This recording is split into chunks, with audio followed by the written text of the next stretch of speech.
then yeah, once you admit, Christine, we can, it's almost 1:30.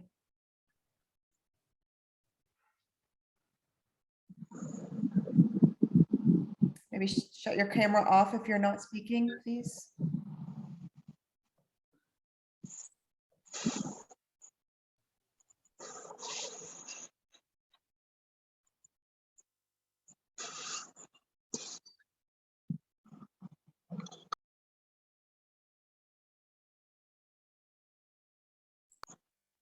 Oh, Christine, you are on mute.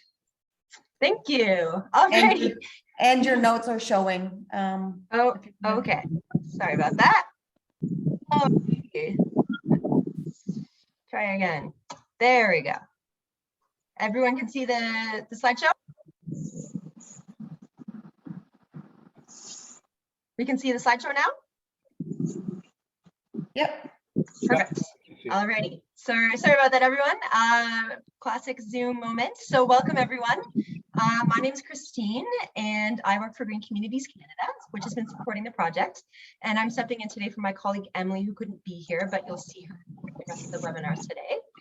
So this is the introduction to floodplain mapping and Indigenous relationships to water, the first of a 5-part series of weekly webinars that we're producing for information about the floodplain mapping project that took place with the Chippewas of the Thames First Nation along Deshkadzebi, also known as the Thames or Antler River. So the next 4 webinars will happen over the next 4 weeks on Wednesday at this time and using the same Zoom link that you used to join today. Please note that we will be keeping everyone's mic muted during the presentation so we can cut out on any background noise that might be making it hard for us to hear the speaker. And as you can probably see, we're also recording the webinar so that it can be shared and viewed by those who couldn't attend in person today. So in today's session, we'll introduce watershed management from a conservation authority perspective, provide an overview of how climate change is impacting floodplain mapping, and then highlight the importance of having a community perspective and importantly, an Indigenous perspective meaningfully included in this process. The purpose of this webinar is to share information with you, but also to gather feedback from you on the content and delivery of the webinars and how you'd like to see future information shared. So please feel welcome to share any feedback you have with us in the chat box or in the survey link that we'll share with you after the presentation. So we do have a pretty full agenda this afternoon. It may not have time at the end for a full Q&A session, but please take note of the contact information of presenters, which has been included at the end of the presentation. And you can also type questions into the chat box, which will be monitored by our colleague Brennan. So if we're unable to answer all questions today, we'll do our best to follow up over email or at next week's session. Before we get started, just please take a moment if you can to type your name into the chat box and what community or organization you're from. This will help us keep track of who has attended and get to know each other a little bit. So that's it from me. Thanks, everyone. And I'm going to turn it over to Courtney Riley now for our traditional opening. Bonjour.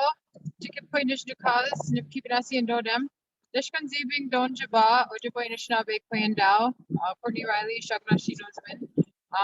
my spirit name is Springwater Woman.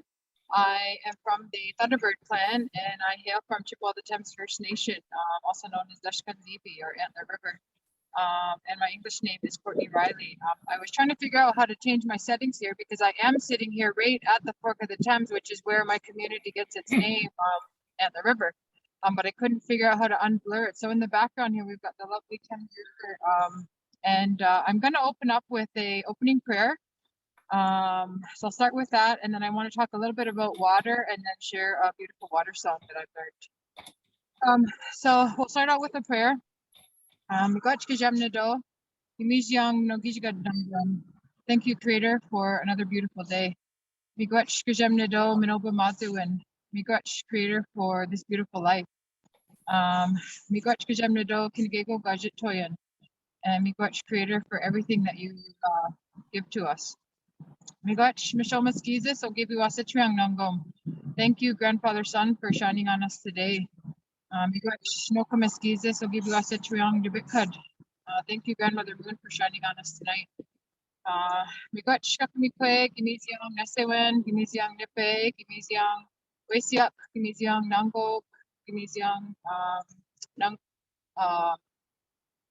Nango.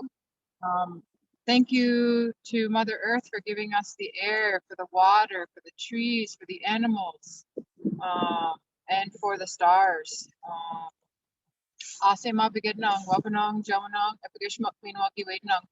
And I offer my tobacco to the four directions: the east, the south, the west, and the north.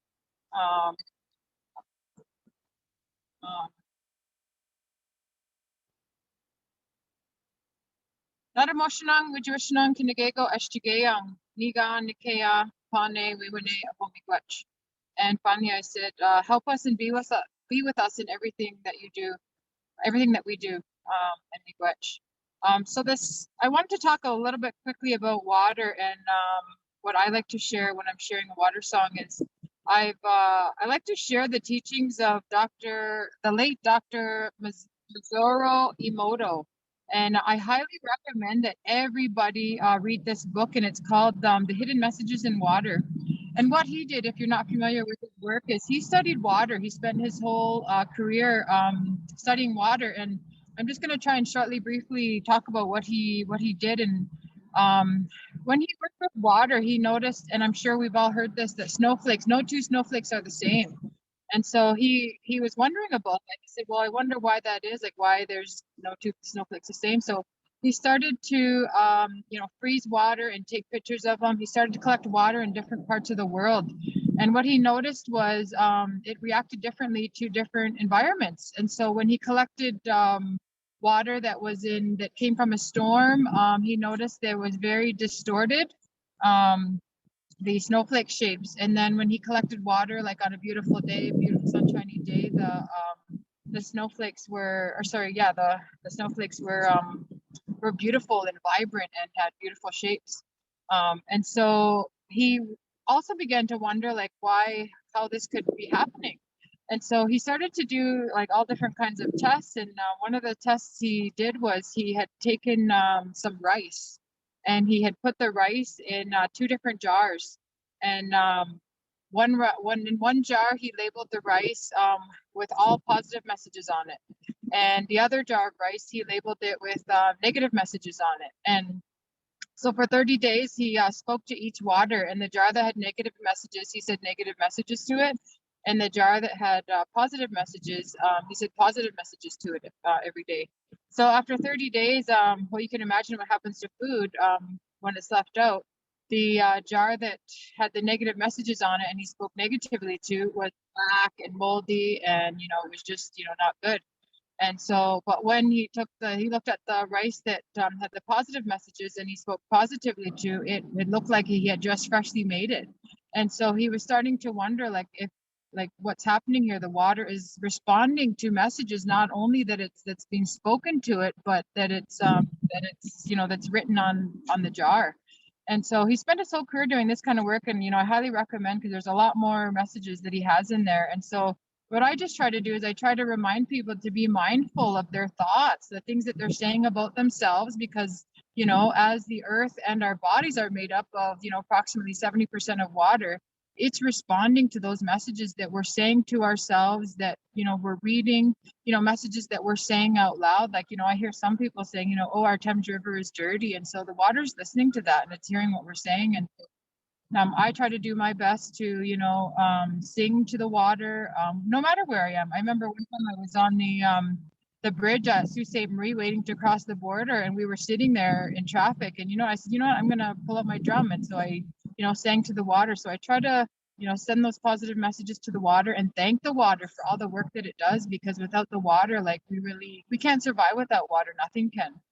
Water truly is life. And so even just having a glass of water when I'm showering in the morning, I try to thank the water for the journey that it's made to come to me. I thank it for its warmth. I thank it for its healing. I thank it for its cleansing and for all the life that it brings and everything that it does for creation.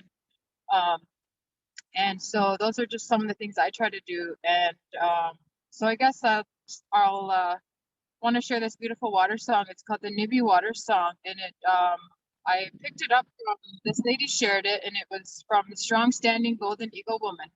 And she's got 4 verses in it, and she's saying Miigwech Kujem Nido, so she's saying thank you, Creator. And then the second one, she's saying Miigwech Ikwe, Mie Nibe, Ginagajitowin. Thank you, woman, for taking care of the water. And next she's saying Miigwech Benesiak. Thank you to the Thunderbirds. And then finally Miigwech Mishoman or Nokomis, sorry, and thank you to the Grandmother Moon. So I'm gonna share this song now for you.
Miigwech.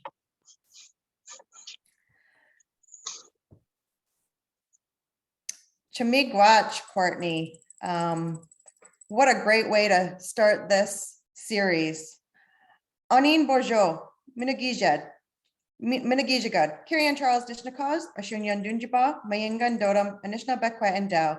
Hello, my name is Carrie Ann. I'm from Georgina Island First Nation, also known as Shining Waters or Lake Simcoe. I'm of the Wolf Clan and I'm an Anishinaabe Bay woman. I'm the Environment Partnership Coordinator for Cambium Indigenous Professional Services and will be your moderator for this series. Bean again. Welcome, and as mentioned by Christine, we have a full agenda today, and this is the first of 5 webinars that have been developed through the project Floodplain Mapping and Integrated Watershed Management with the Chippewas of the Thames First Nation, a shared watershed with a shared responsibility and an educational journey. This project has been funded by Crown Indigenous Relations and Northern Affairs Canada through their ADAPT program. Next slide, please. You can skip through a couple of these slides, Christine, actually. So there we go. So today I am going to start off by briefly giving you an overview of the project and introduce you to the partners and the communities that are participating in this project. Next slide, please.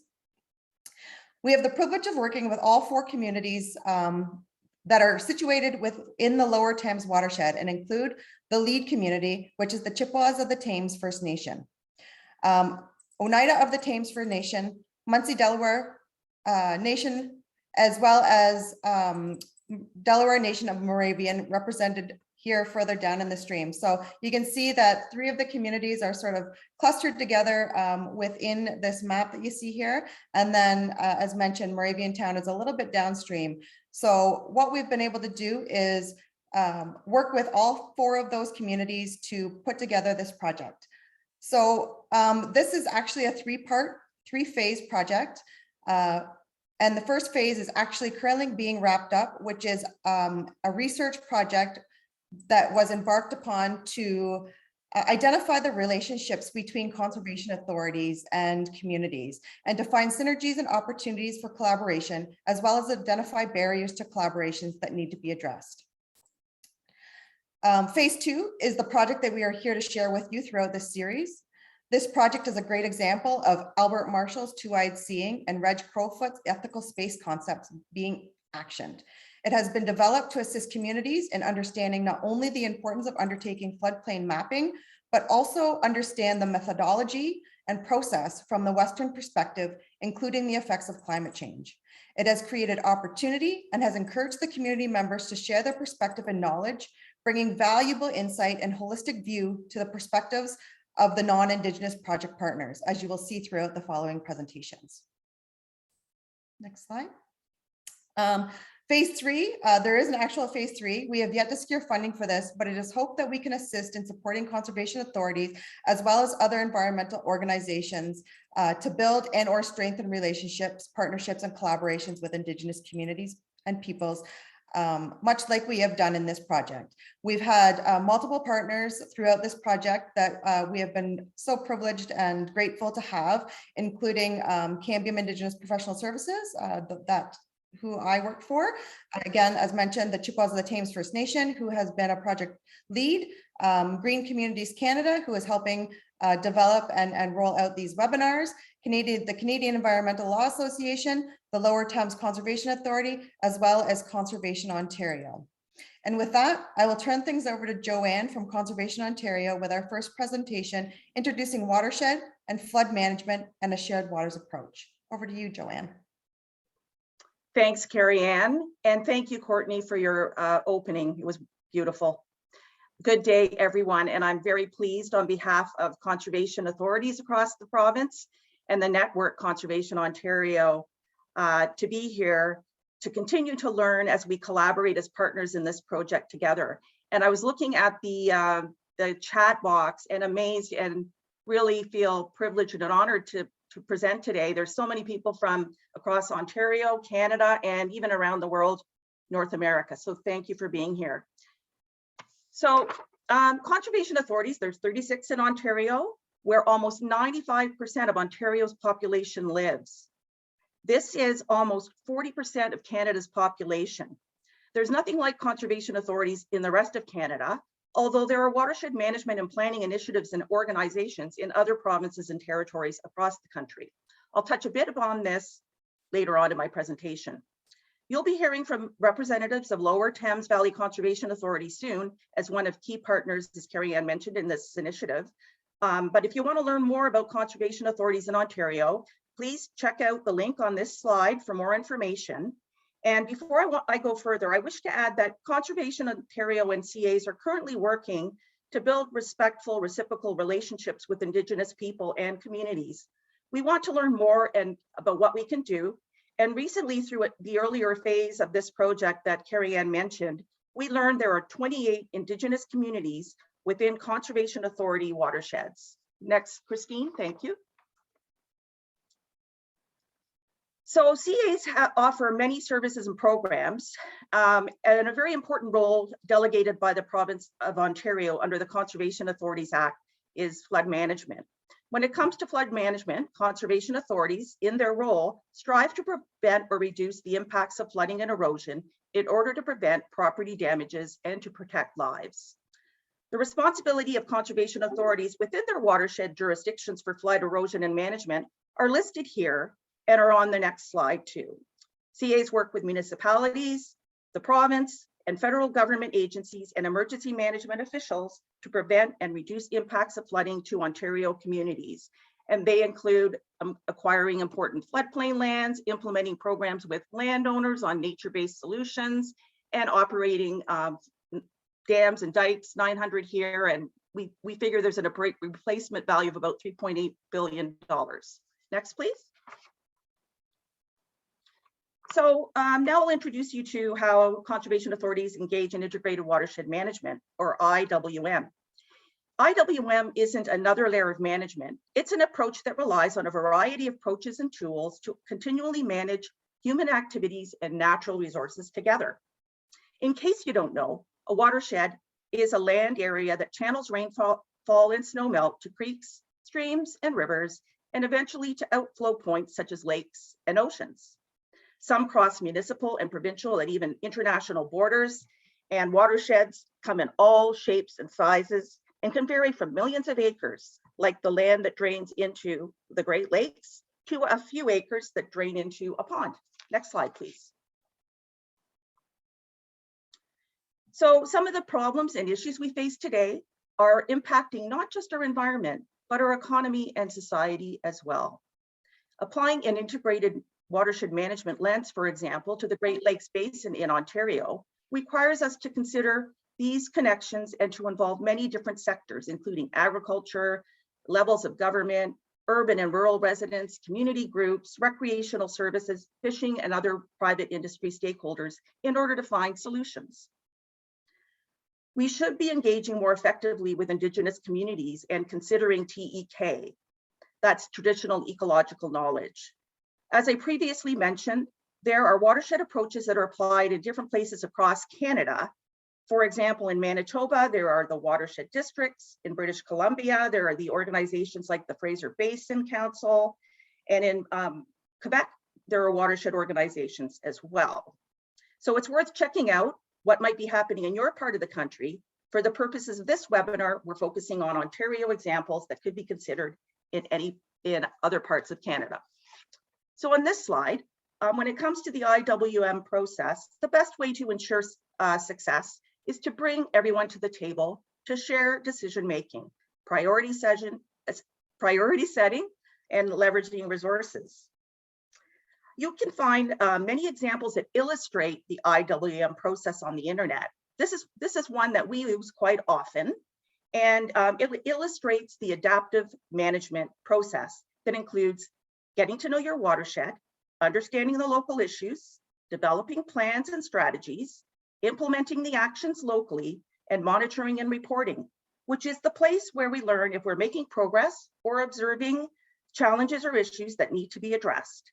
Then this is an opportunity for the community and partners to consider updating or adapting the plans and strategies and possible new actions or initiatives.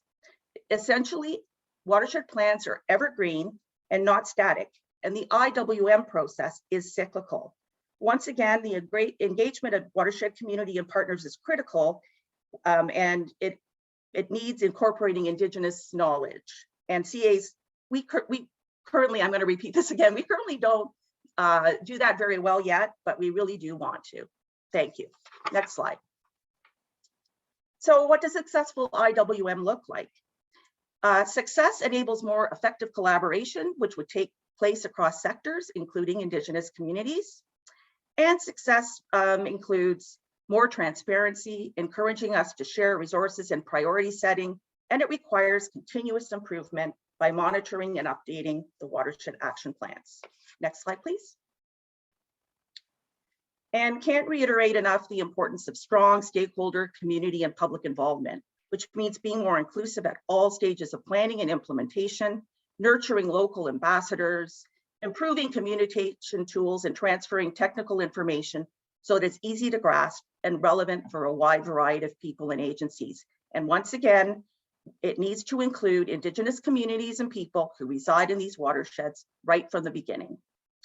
One of the things I wanted to note is that Conservation Authority watershed report cards are a good example of how to translate some very tough technical data into a format that is compelling to read and provide some relevant local watershed information.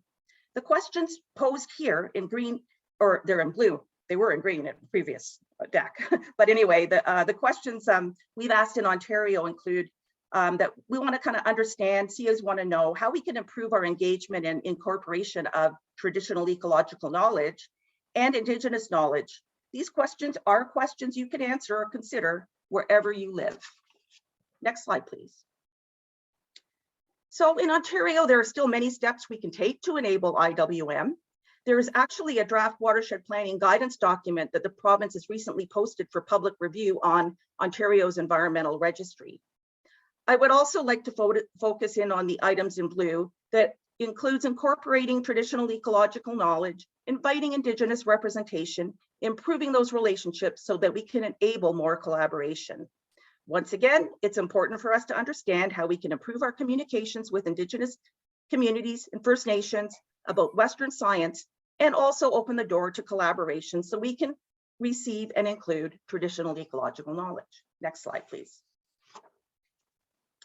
So very briefly, I'd like to introduce the Thames River Clearwater Revival as an example of a shared waters approach that you'll be hearing more about through this series. It's an approach to watershed management.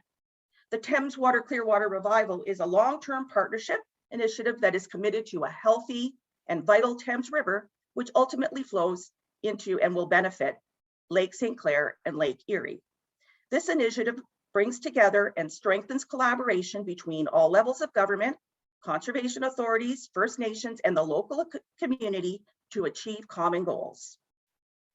The first step in this plan was to develop the water management plan and the shared water, which was called the shared waters approach, and is involved in understanding Indigenous traditional knowledge and determines how it can inform watershed management decisions. Next slide, please. So there were 3 goals that have been developed to ensure that Indigenous knowledge has been incorporated, and these goals were derived for the watershed by the First Nations communities. And they are listed here as formalize a process where the spirit of the water is recognized, improve involvement of First Nation communities, and improve awareness of First Nation communities. And as I said, you'll learn more in the series. So finally, in conclusion, these are takeaways for consideration as we continue to advance IWM. The takeaway that I want to continue to emphasize here is that it requires participation of Indigenous communities and representatives. In Ontario, conservation authorities want to develop respectful, reciprocal relationships with those communities and people, and acknowledge the importance of incorporating that knowledge broadly and specifically traditional ecological knowledge. We're beginning to make progress, but acknowledge we have a long way to go. So finally, next slide. I'd like to thank you. And with that, I really appreciate you listening. I welcome you to contact me if you want to share your knowledge with us so we can improve our relationship and make progress together.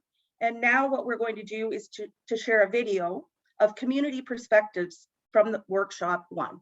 So thanks again.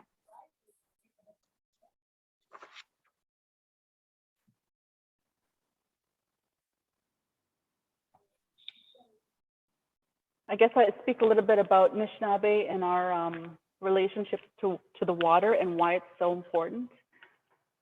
So we call the earth our mother, so we call it Mother Earth, and the waters basically represent her blood. So the reason why you see changes in the world, the reason why you see like climate change, that's real. And the reason for it is because we're not treating the earth respectfully. In fact, we're actually really disrespecting the earth. And so you've seen probably over time, you've seen movement, you've seen people walking for water. In 2003, a lady by the name of Josephine Mendaman began walking for water, and she walked specifically among the Great Lakes. The idea of taking this copper pot filled with water from one place to another inspired many Indigenous people to join in her prayer, walk for the water. The water isn't just water to us as Anishinaabe people, it's also our life force. It's what keeps us alive. It's a home for many underwater creatures and vegetation. Our sovereign duty as Anishinaabe people is to take care of the land, the animals, and the water. And that also goes with our treaties. I'm currently the Director of Tree Lands Environment within Chippewas Thames First Nation.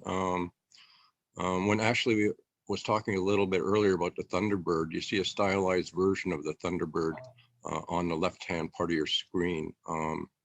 It's a very powerful symbol, and it's very, if you look among the First Nations, you'll find First Nations from about Manitoba to probably Ontario, you'll find a small handful that use a Thunderbird. On the right-hand side, that's a portion of the lower part of the reserve during, I believe it was last fall time. There was quite a rain event, I guess, and the Thames, this is to the extent of some of the flooding that occurs in the southern part. There's the theme that what we're really talking about is climate change, and we're talking about really terrible storms that will occur very quickly, and you'll have a lot of runoff very quickly, to the extent that, yeah, Chippewas Thames, one of the things we're doing is we're involved with the Great Lakes St. Lawrence Cities Initiative, and we're running a couple of pilot projects in some of our lands. And the idea is for phosphorus reduction at the source. So I know this is about climate change, but the change is the important one. There's a lot of different kinds of changes going on. So we're trying to do our bit to see, testing some technology to see how we can introduce, maybe other technologies that maybe help reduce the phosphorus intake. This is very real, the flooding part, and in particular, and in terms of a lot of the very intense rainfall that occurs does cause portions of the reserve to be flooded. Basements flooded primarily. So the wetlands kind of back up to the ditches and streams, and back out to the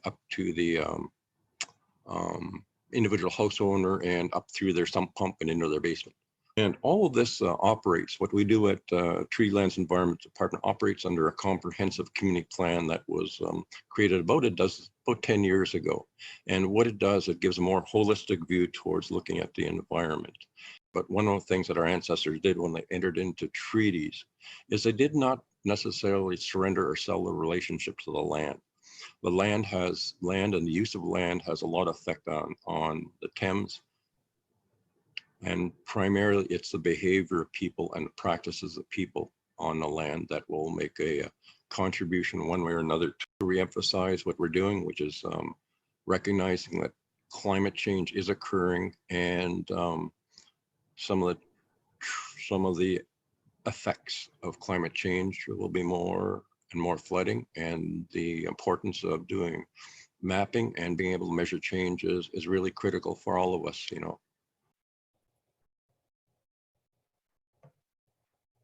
Thanks, Joanne, for that great high-level overview on watershed and flood management and a shared waters approach. Some great work being done and some strong messaging from the community members from the Chippewas of the Thames First Nation. And we will share some more of those perspectives throughout this webinar series. Up next, we have Mark from the Lower Thames Valley Conservation Authority with an intro to climate change. Over to you, Mark. Good afternoon, everyone. I'm Mark Peacock. I'm the CAO, Secretary Treasurer of the Lower Thames Conservation Authority. And I'm also a water resource engineer, and I've been doing floodplain mapping for many years. Climate change is something that's really something that's going to challenge us, and it's going to take everything that we know, and it will take work with communities to address a warmer, a wetter, and a wilder climate. Next slide, please. So really what we're talking about, when we talk about climate change, often we bring up words like mitigation and adaptation. When we are doing floodplain mapping type projects, it is adaptation that we're really getting at. We're trying because adaptation is the process of adjustment to actual or expected climate and its effect. And what we're trying to do when we do a floodplain map, we need to also consider how that map and the extent of flooding will change as we move into a different climate. We have a lot of information from communities and from partners in this project about the how flooding happens. And we need to understand that from our First Nations communities that have watched the river and understand these things. And as we move forward, we need to understand how climate change will affect it. But we are going to probably see increased frequencies of intense storms. And that is something we need to understand, and how that works within the flow regime that is the Thames River, and whatever river you're working on, you need to understand that. Next slide, please. We do have some regional analysis that's done that talks about that temperatures will go up. Precipitation in totals and in heavy storm events will increase, and the frost-free seasons will increase. Now, if your watershed flooding is based on melt and spring floods, then you have to consider this issue of frost-free days. And it very much is the case in the Thames, and it's that case in many other rivers. So this type of thing, the change in the hydrology, the change in the overall way the river gets its water and produces flooding needs to be understood. You need to make sure that when you look at your floodplains and you analyze them, that you're actually looking forward into something that might happen. Next slide. So when you look at the adaptation plans that people have created across Canada, really the flooding thing comes to the forefront. This is an example of the Durham regions, which is a municipality to the east of Toronto, their adaptation plan. The task force that looked at all the different risks that could happen, you'll notice that almost half of, or a third of the high risks come from flooding. So flooding is a major, major thing that needs to be considered in adaptation and climate change. Next slide, please. Once again, we need to look at the flood regime. We need to understand how the water is delivered to the river and how the river carries its water. It's all about understanding all those mechanisms that are critical to your watershed in producing critical events that will affect people. So you need to understand your region. Next slide. So high flows, huge issue in the Thames River. And it is something that occurs usually because of rainfall on snow and potentially the effects of high flows from those two sources of moisture. We have seen some high events like Kelly was talking about last fall. And it is stretching our understanding of how the river produces its water. That may be part of what we're seeing with climate change. Next slide. Erosion is another issue all through the watershed, both in the on the Lake Erie and through the Thames River. Erosion is having a significant impact on the land base, and it's something that has to be considered in climate change as well. Next slide. One of the other things that happens in the Thames River is ice jams, and how the river forms its ice, how it moves its ice during melt events, and how it breaks up its ice will be impacted by climate change. If your flooding events occur because of ice jams, then that has to be brought into consideration as well. And those are the types of things you need to expand your thinking when it comes to climate change. Look at the mechanisms that create the flooding in your watershed. And in subsequent parts of these seminars, we'll talk about the Thames River and what we've looked at. But it really does mean stretching. Now, what can we do about this? And next slide, please. We need to determine how climate change is impacting the mechanisms that create flooding. And we need to really look at the Thames River and your river when you're doing a study on what is going to happen and whether this is going to create a problem for your communities. Are more people at risk? Next slide.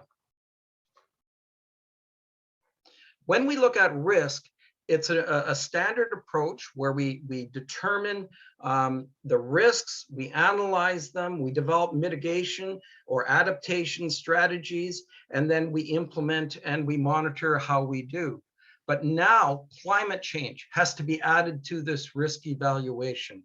We need to understand if climate change is a risk for is going to create a new risk for flooding, how much of a risk is this, and then how do we deal with it in the sense of protecting the community. Next slide. Additionally, we need to build resilience in the environment. We need to do that both for the ecology and for humans in the environment. We can't be, and this is something that we've learned very clearly from the communities and from the Indigenous knowledge that we've been able and been a privilege to work with. We need to look beyond just the standard flood thing to other things, to understand the river, to build a resiliency in the environment for both the ecology and for humans. Next slide, please. So what can we do? We can repair or conserve the environment where we've had impacts. We can build wetlands, we can plant trees, we can work with agriculture, the agricultural community to do all kinds of work to hold water on the land. We can do all these things and work in the watershed to help reduce those risks to the people downstream of where these activities occur. Next slide. Thank you very much. And as we go through this, we will be presenting all kinds of information from a technical perspective, as we also learn from Indigenous knowledge. And this has been a real opportunity for myself and my staff, and I thank everybody involved.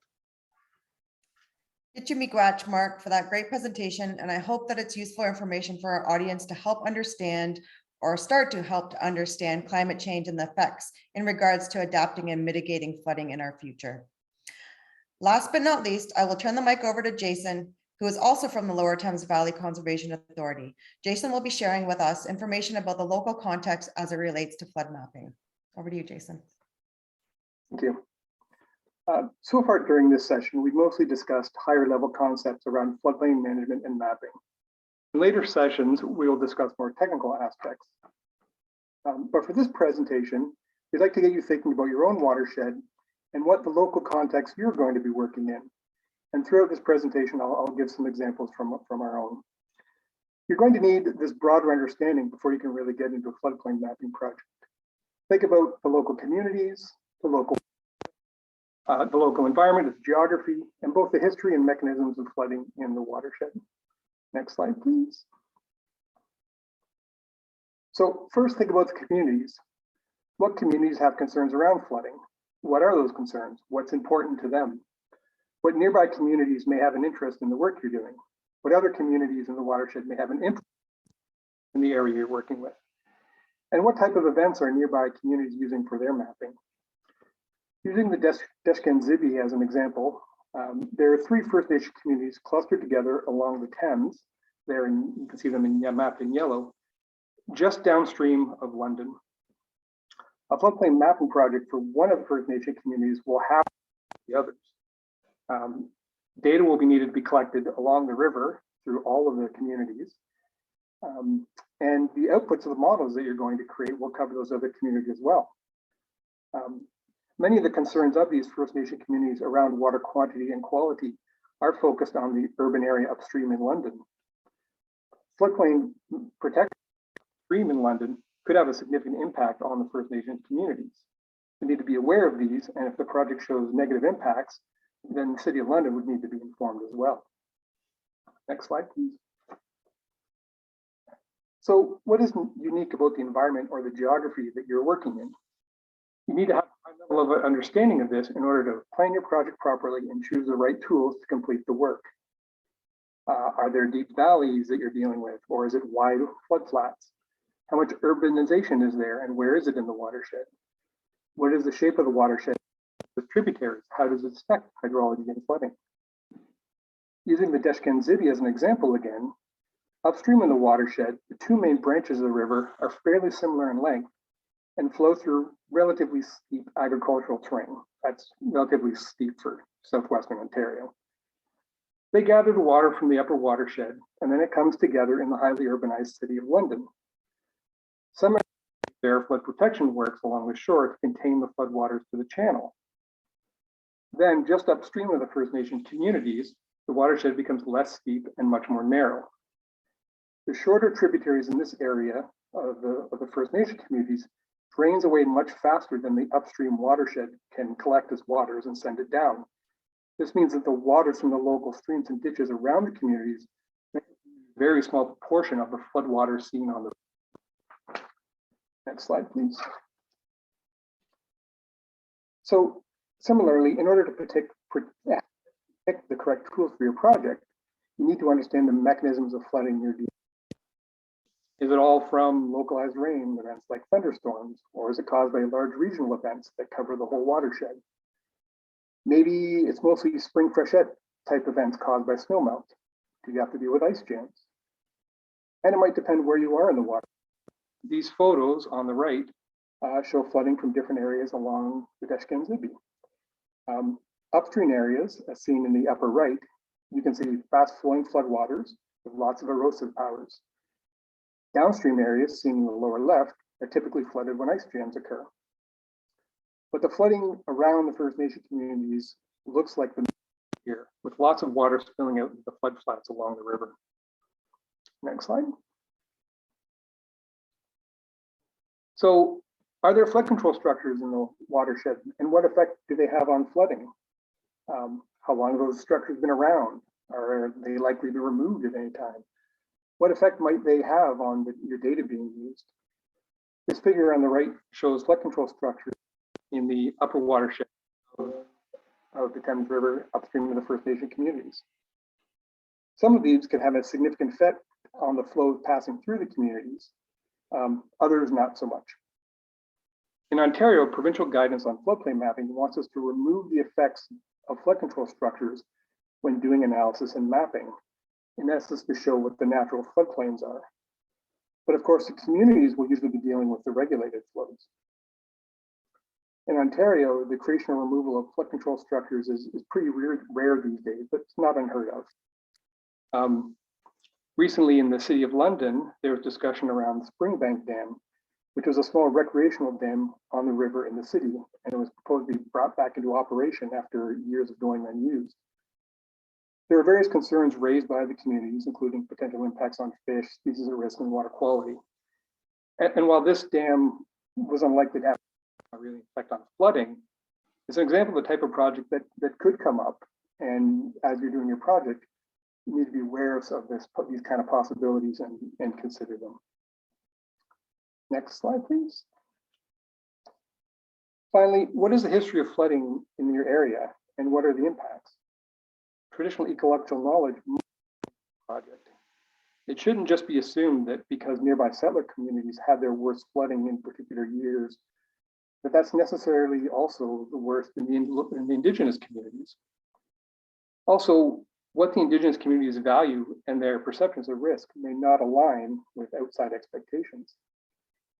Any technical guidance being used may need to be looked at more closely.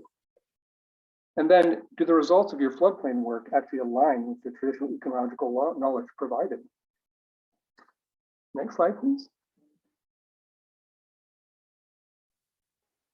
Just a quick presentation to give you some ideas of what I could be thinking about before we move into the next sessions.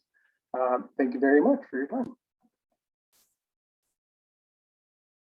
Thank you, Jason, for that great presentation and ensuring, again, at a high level, we understand the importance of having a local perspective while undertaking this work. We do have about 10 minutes for questions, just under 10 minutes for questions. If anybody has a question that they'd like to pose to one of our panel speakers here, please go ahead and unmute yourself, or please pop it in the chat box, and Brennan will read it out to us, and we'll get folks to answer. Brennan, is there any questions that you see there that we can have our panelists, our speakers answer?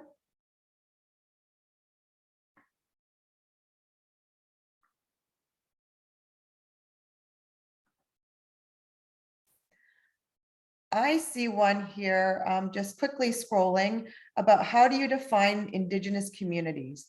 So I guess for this particular project, the Indigenous communities that are within the Lower Thames Conservation Authority watershed are the 4 communities that we've mentioned, which are actually Indigenous communities and reserve communities that we've been working with. Eunice? Yeah, hi. Thank you everyone for such great presentations. It's really exciting to hear all the work that's being done. I'm from the New York City Mayor's Office of Climate and Environmental Justice, and I think my question is, because of the history of displacement and dispossession, there's obviously a diaspora, and even finding Indigenous groups like in New York City has been extremely challenging, like for those reasons. And so even in order to incorporate and learn from traditional Indigenous perspectives, like we're finding this like initial barrier of like where to go and who to talk to, again, because of like the diaspora and like even like the way we traditionally probably even think about Indigenous communities. So anyway, I guess my question is like, how do you even overcome that initial barrier when it seems like, at the outset, like you need some type of coalition building and even bringing people together to even have these conversations? It's just something, I think we've just struggled with, and I'm curious if, anyone has some insight or guidance on that. Sure, thank you, Eunice, for that question. And I think I'm actually going to turn to Mark to sort of give some insight in regards to the relationships that he's been able to build over the years to be able to be as successful with this project as we have been. And I assume it's Mark Peacock you meant. Yes. We are lucky in that we have 4 nations within the Lower Thames, what we call the Lower Thames watershed, or the Deshkan-Zibi. And that relationship has been in place for many years with our educational programs and working with the improvement of the watershed. And it really comes from being on the ground, working with people. And in many ways, the Lower Thames has the advantage in that we can work with the First Nations to do work such as planting trees, restoring wetlands, and those types of things. I believe our relationships stem from the work we do rather than in many ways all the planning and stuff we do. So we do plan and we do that work with First Nations. First Nations lead the planning, we support it. And I think part of it is to have an effective relationship is to respect the First Nation to lead, and to, as a settler community representative, to be there to support as asked and when asked. So that respect is an important piece of the puzzle of working with First Nations, I believe. Thanks for that, Mark. Joanne, did you have anything to add to that? And if you don't, that's perfectly okay. We can move on to one more question here, if so. Hi, Carrie Ann. No, I don't. I think Mark did an excellent job, and just want to say it does take a lot of time to build relationships, and Lower Thames Valley Conservation Authority and the engagement they have with the communities down there is one good example. Awesome. Thanks, Joanne. And that's something really that we're putting a report together in terms of that first phase of this project, where we're really trying to identify what those relationships look like, be able to, champion those good relationships, such as the Lower Thames Valley Conservation Authority's relationships with the communities that the Lower Thames is in their traditional and treaty, as well as home territories, but also to identify what those barriers are to being able to have those relationships and collaborations. Yeah, there are a lot of learnings from that project that we can take from. So we're looking forward to building on those learnings. Thank you. Thank you. One more question here, and we will go with you, Andrew. I see your hand up. Thanks, Carrie Ann. Much of the content of the presentation was background on what current conservation authorities' mandate and work consists of. I'm very impatient, and I really want to, I love the emphasis on building relationships, but I'm very impatient and want to have a better understanding of how traditional ecological knowledge will play into this. Will there be either written material, PowerPoints, or discussion on what the traditional ecological Aboriginal knowledge will focus on? Or is this mostly process oriented? No, we will have a little bit of both, really, right? Because these webinars are really hoping to be able to, one, engage communities, Indigenous communities, and helping for them to understand what floodplain mapping is and the importance and the process, so that not just administration, but Indigenous community members or Indigenous peoples at large have this understanding, so that we then have an understanding of how important our knowledge is to be incorporated into this, and that we can then share the appropriate knowledge to be able to feed into these processes with that, like I'd mentioned earlier, with that two-eyed seeing approach, where we're bringing both knowledge systems together to come up with the best robust product moving forward that will help inform all of us, not just the Indigenous communities or the conservation authorities or anybody working on these types of projects, but to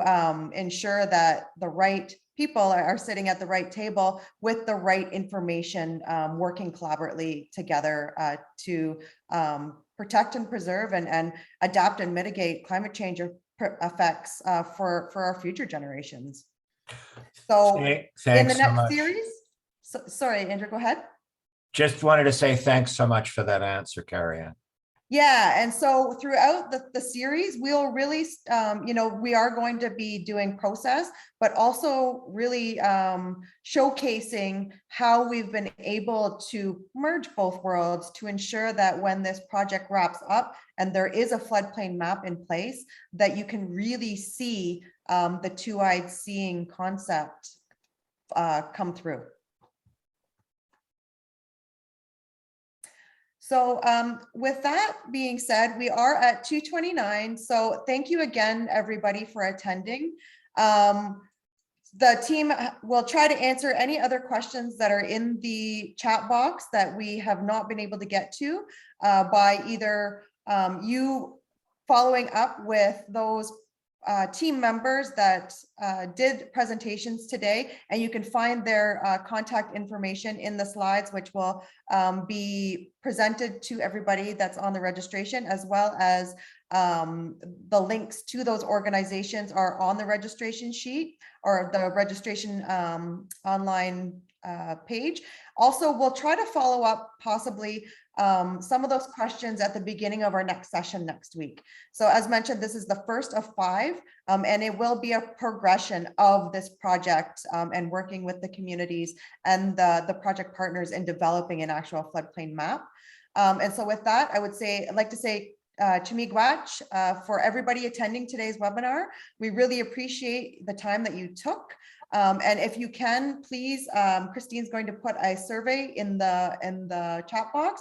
If you can please take some time to give us your feedback. Our next session is next Wednesday at 1:30 Standard Eastern Time, using the same Zoom info access today. If you haven't yet already registered, please consider registering for the online via Eventbrite. We'll be focusing on delineating the watersheds and how traditional knowledge can assist in understanding historic flows. So that might be some information for you in regards to your question that you just posed, Andrew. Also, Christine will throw a registration link into the chat box. And we just want to say Gichimigwach again to all that attended and the presenters today, and hope to see you next week. Bamapi.